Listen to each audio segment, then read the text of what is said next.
Hello everybody, Jose Rodriguez here, and welcome to a very chilly Saturday evening. It's been sleeting for the last couple of days and the temperature has not gone above freezing. So yeah, I think I'm not going to go anywhere today or tomorrow.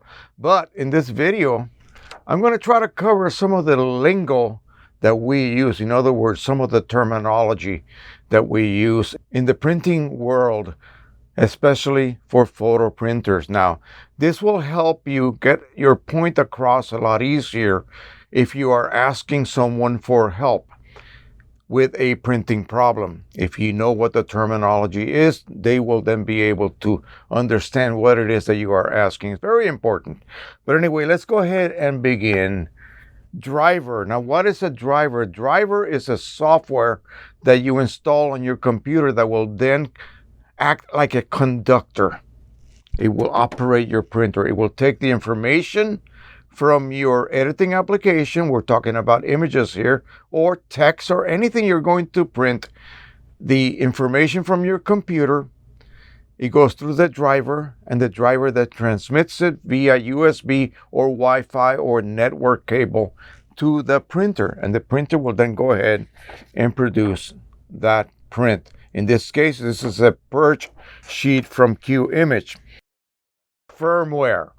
Firmware actually works for cameras, for anything in the digital electronic world, such as video cameras, still cameras, printers, in this case, printers. Firmware is the software that lives internally in your printer or your camera, okay? So that basically is not relying on the driver, but that firmware sets certain parameters or operation parameters for that particular instrument. And of course, whenever there is a problem, that gets reported to the company that controls, in this case, Canon. They will then solve it by introducing a firmware update. Okay? No problem updating your firmware if you are only using original consumables. If you are refilling, however, that may cause a problem where your cartridges that you may have reset or use single-use chips are no longer recognized.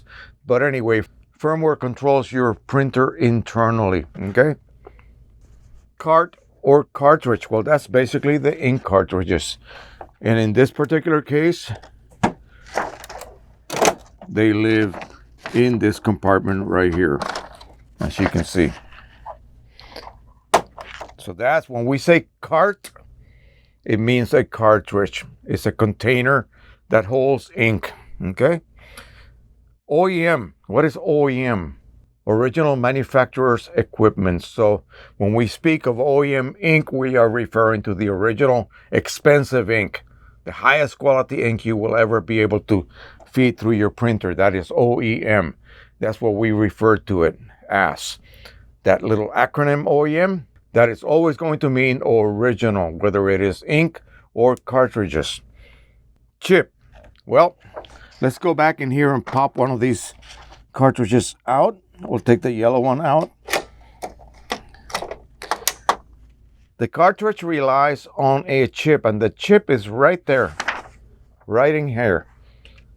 As you can see, that chip is an electronic little smart device that sends information to the printer so that it recognizes it as yellow, and also comes preloaded from the get-go to indicate a full level of ink. And as the printer utilizes ink as you are printing, it will then rewrite that level, basically lowering it as it needs to, according to the calculations that it internally makes.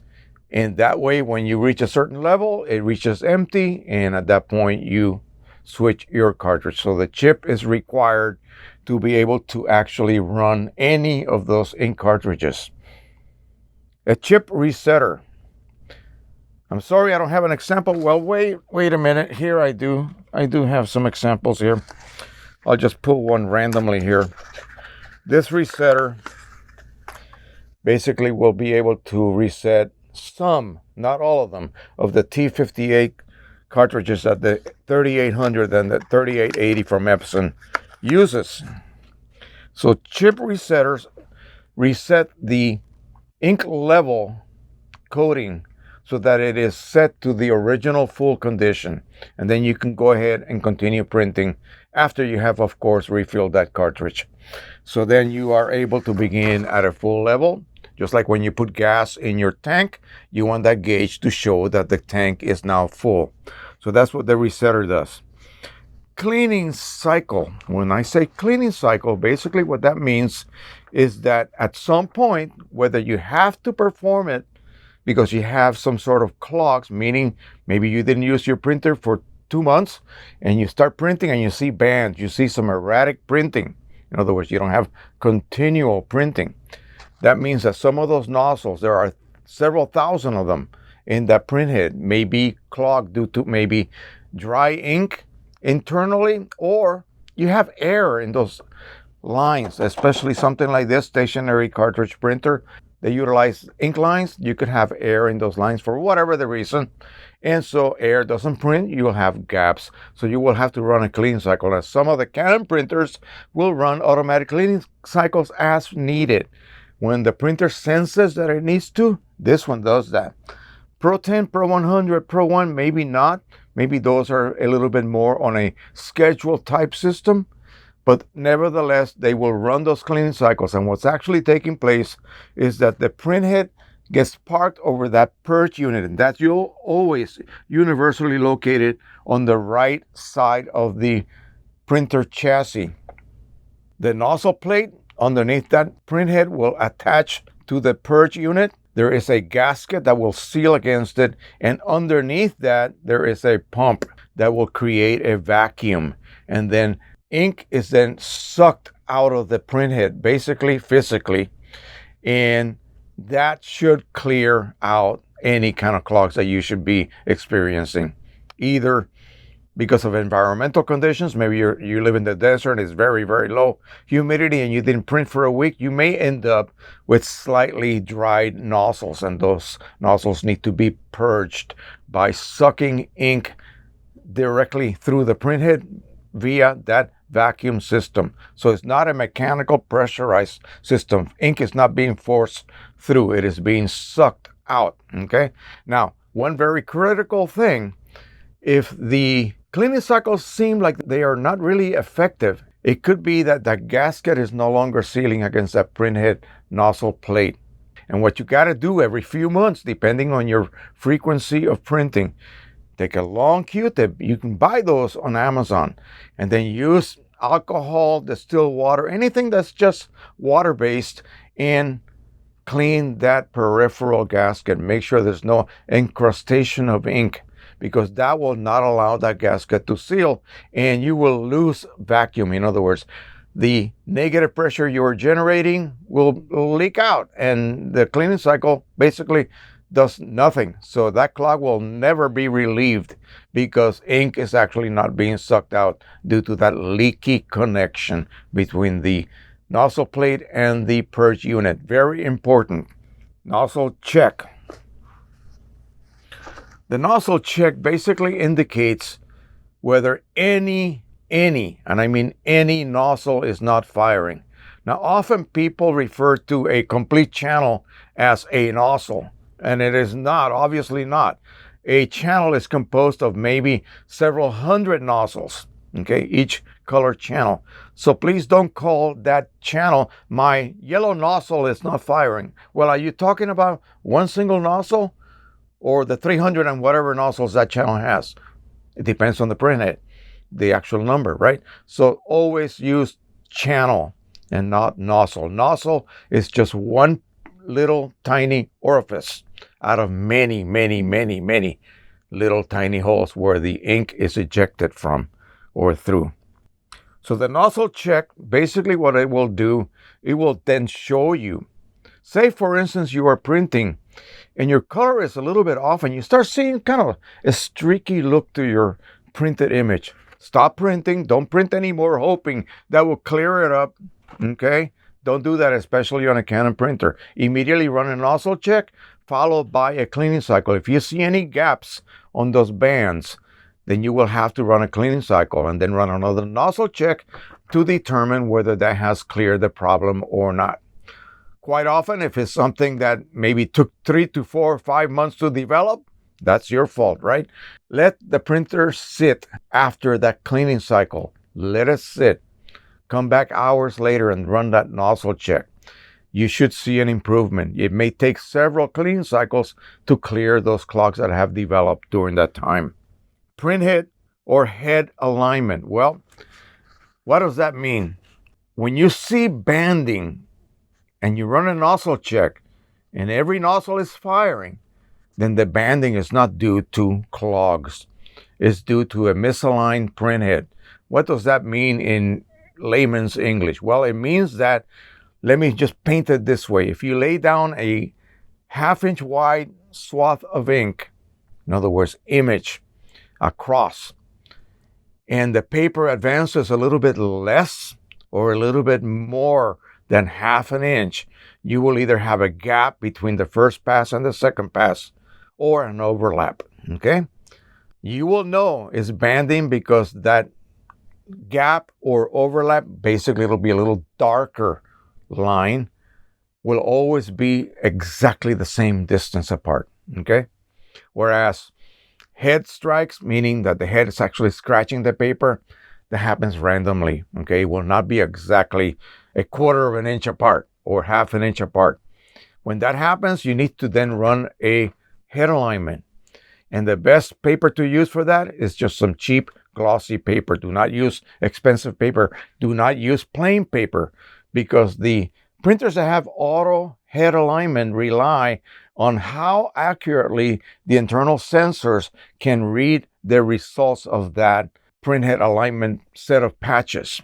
Okay, I'm not going to go over the structure of these patches, but the sensor will determine whether you need an adjustment here or there. Okay, and the only way that it sees it really, really clearly to be able to do a really, really good job is to use glossy paper. This kind of paper will cause ink wicking, and that will hide any defects that may have been there. They cannot be detected. The sensor will think everything is good and nothing gets solved. Okay, you need to use glossy paper. Finish it, and once it is done, it will tell you it was successful. Then proceed to print, and please print at a higher quality level so that you have more overlapping per pass instead of having a 1/2 inch pass. Of course, we love to have our prints emerging quickly, but often if you have a slight head alignment problem, you will see the banding immediately show up. Whereas even without doing a head alignment, if you just use a high quality, you may not even notice it, okay? Because it will make maybe 1/8 of an inch advances, and it will be laying ink many, many times over the already laid ink. In other words, it's dithering all of those areas, and you will hide that particular little gap or overlap that you may have had. Platen. The platen is that metallic strip that you see all the way across. It has a bunch of little rollers, and that helps hold that paper down as the paper is advancing forward so that you can print on it, okay? So that's the platen. Now, the platen can be adjusted for gap. In other words, it will actually raise the print head slightly higher as needed for thicker papers, okay? In some cases, to avoid possible abrasion that may be occurring. If you have a very highly textured paper, some of those little bumps may actually hit the print head. So that is adjusted by raising or lowering the platen, and that is something you adjust usually in the driver itself. Borderless printing. Well, that began, okay, let me take you back to the darkroom days. In the darkroom, we had an easel that always added a border. We used to have some vacuum easels for if you wanted to print something borderless, you enlarge that image beyond the edges, and you had a borderless print after you develop it. Well, when the quick labs in these drugstores and camera shops became very popular, these 1-hour labs, they were loaded with 4-inch wide rolls of paper. And so that created 4x6 prints out of your 35 millimeter film that was borderless, and people loved that. So when inkjet printers for photography became available, people started demanding borderless printing. For that, the driver has to enlarge that image so that it actually extends beyond the edges of that particular paper. And that particular paper size better be one of the standard sizes found in your drop-down menu for sizes, okay? What it does, it will extend the size of the images and it will print beyond the edges. Where does that ink go? Well, it goes on those little sponges that live right underneath the platen, okay? And that eventually, after a lot of borderless printing, it becomes kind of gummy, and that could actually add some artifacts to your prints, meaning smears, smudges, and the like. So for me, I just stay away from borderless printing. If I want something borderless, I will size it correctly and print it on a larger sheet of paper, go to my rotor trimmer and trim it down perfectly so I don't lose any of my image due to expansion. If you try to do the minimal expansion, because printers do not position the paper exactly perfectly in the same spot every single time, you may end up with a slight white sliver of a border randomly every once in a while. Okay, so keep that in mind. You have to have enough expansion to take into account any error positioning of that paper, and that happens all the time. Okay, keep that in mind. All right, so we discussed the perch and parking station. Like I said, that is where the print head will rest and also where it will perform the cleaning cycles. It attaches very quietly. You will have vacuum being activated. A certain amount of ink will be sucked out of it. The print head will lift up, will move slightly to the left. You will hear that whirling action of the pump. That's the noise you hear. That's not actually when it's removing ink or sucking ink out of the printhead. That is removing the ink that has collected on that perch unit ceramic porous sponge, as they call it. It drains through the pump and it gets collected into your waste ink cartridge, or in the case of printers that have cartridges that write on the printhead, it goes into the internal ink pads. And when those become full, in other words, fully saturated, the printer will stop working. You'll have to have a service. Perch pump, that lives underneath the perch unit or the parking station, and it's one of those peristaltic type pumps. It rotates like that, and so it is a very efficient way to create vacuum and to also drain that perch unit in case there's any buildup of ink. Okay, these printers will do that prior to any print job to make sure there's nothing sitting on that perch unit, because if there is a puddle of ink, it will be easily picked up by the nozzle plate and then smeared all over your prints.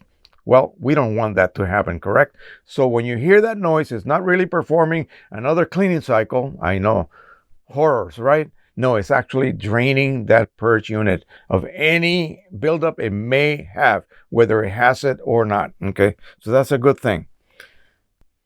ICC or ICM media profile. Well, those are the profiles that we use. And what does a profile do? It basically takes the millions of colors that your image may contain, colors, hues, density levels, and tells a printer with only basically 11 colors per chroma optimizer, or in the case of a P800, 9 colors. Basically, you're using 8 because you have 2 blacks. Very limited color palette. Some printers only have 6. And it tells it how to mix those very limited sets of colors, okay, to be able to reproduce accurately over 16.5 million colors that your image may contain. That's what it's doing. So the ICC profile orchestrates the mixing of the limited color palette you have to be able to give you something that looks like it contains millions of colors, such as this, okay? So that's what the ICC profile does, and you have to create one for every single media type. And the reason for that is the paper base has a lot to do with how the final colors will appear to the human eye. There are paper bases that are a little bit warm.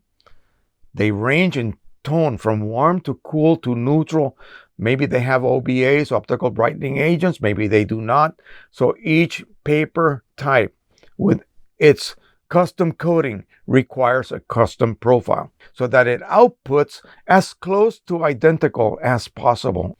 It's never going to be 100%, but you want it to be as close. So if I take, for example, some luster paper and then some other paper such as a burrito paper, I want that standard image to be printed as identical as possible, okay? And for that, I would need a profile for each paper type.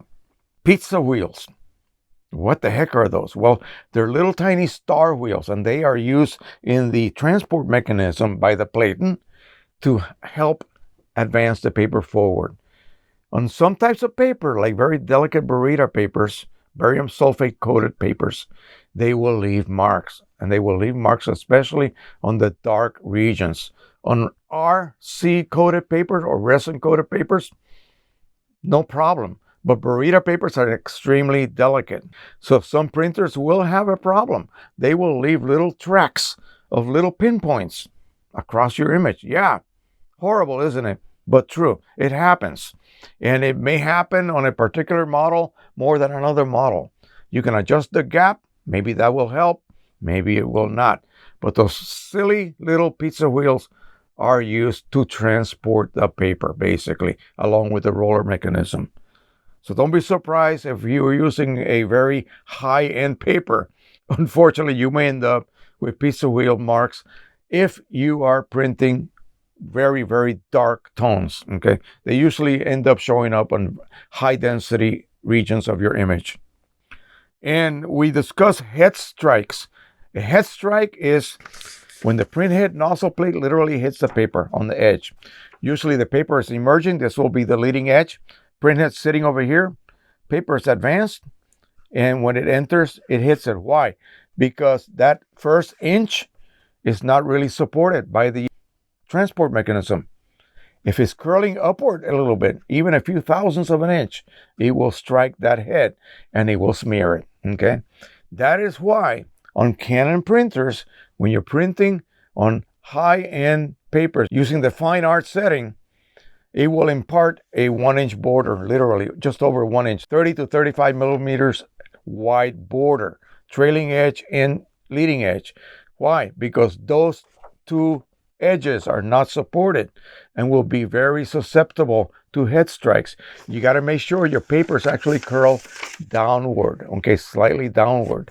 That way, when it emerges, even though it is not supported, that edge is not going to be hit by the printhead, okay?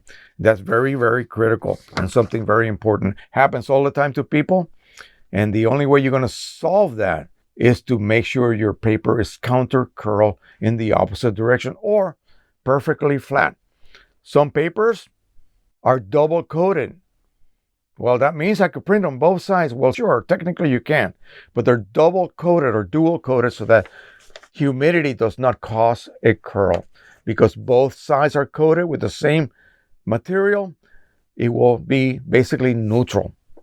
High humidity, the paper will not curl. Low humidity, the paper will not curl. On regular single coated paper, high humidity, the paper will curl this way. The paper will curl in the opposite direction. Bingo, you get a head strike, okay? So make sure that you keep your eye on the paper, put it on a flat surface, and see if the edges or the leading edges are curling upward, as well as the trailing edges. Double profiling. The biggest problem, other than a monitor not being calibrated, for causing really bad color reproduction. All that means is that you have told your application to use one of those ICC profiles we spoke of, and that immediately triggers a system where that profile takes over. It tells the printer how to mix the colors, but then you also told your driver to control color. It's a huge confusing situation. Both are trying to control color and the results will be dismal, okay? So make sure that if you tell Photoshop, Lightroom, or whatever you're using to print Qimage, it doesn't really matter, to control color, and you're choosing a matching ICC profile that you have installed in your hard drive, then you tell the driver to not control color, okay? On a Canon printer, it will be color/intensity manual adjustment, matching, and then pick none. That will prevent any double profiling from taking place because you have eliminated the printer from that. Oh, but what about the paper choice I just picked?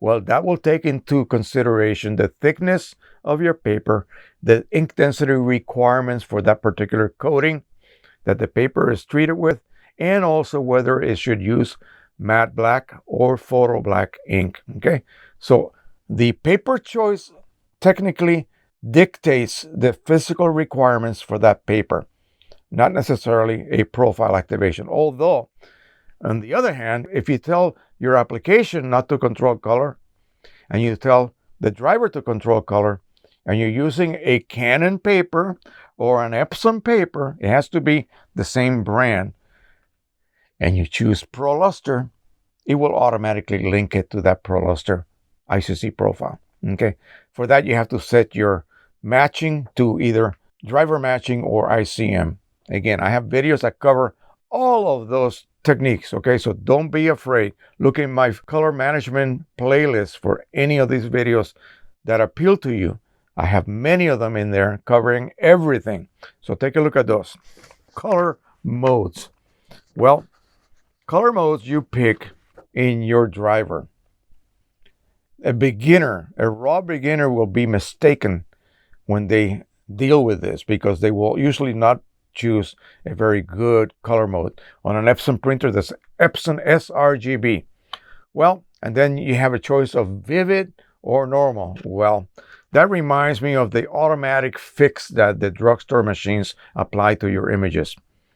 Yeah, it will give you a pleasant looking picture, but it won't match at all what you see on your monitor.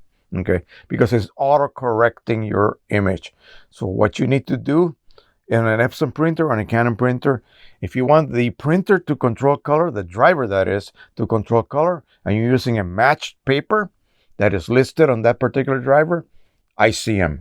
That's the color mode you choose. Okay, that will do an automatic link to that installed ICC profile for that Epson paper or that Canon paper. Okay, keep that in mind. So I think that's enough. I have a lot more, but I don't want to, bore you to death with all of these terms.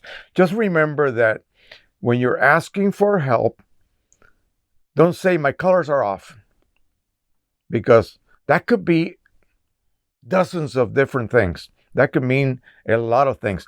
My yellow nozzle is that just 1, 10, or the 365 nozzles? Say channel. Okay, things like that will help you get a quicker solution for any problems that you may be experiencing, because I will then eliminate the back and forth, either emails or comment series, either on my Facebook group or on the comment section of my channel or any other channel that you may be dealing with. So keep that in mind. Learn those terms. Again, it's very simple. I will post the actual terminology on my description for this video, and so you can go over them in your own time and then rehash by watching the video. So thank you so much. By the way, I just had my second surgery on this side of the mouth. I'm going to be requiring some bone grafts on my jaw. Yeah, I have a congenital disease, if you will, that causes the calcium to be eroded or basically removed from the jaw. So I have what would be osteoporosis of the jaw, basically. So they had to remove some teeth to be able to get at it and then carve out the bad areas, fill them in with a temporary filler, and now I'm going to be needing some bone grafts. That's cadaver bone, basically. So that's coming up in about 2 months. I'm able to speak. I took a lot of Tylenol today to be able to do this tonight for you guys. So thank you so much. Don't forget to be with us this Sunday. We'll be back on our regular schedule for the live stream. Precisioncolors owner will be here, and he's going to do something really, really, really, really fun. So don't miss it. Thank you so much. Don't forget to subscribe, share, and like. And as always, happy printing, everyone. Bye-bye.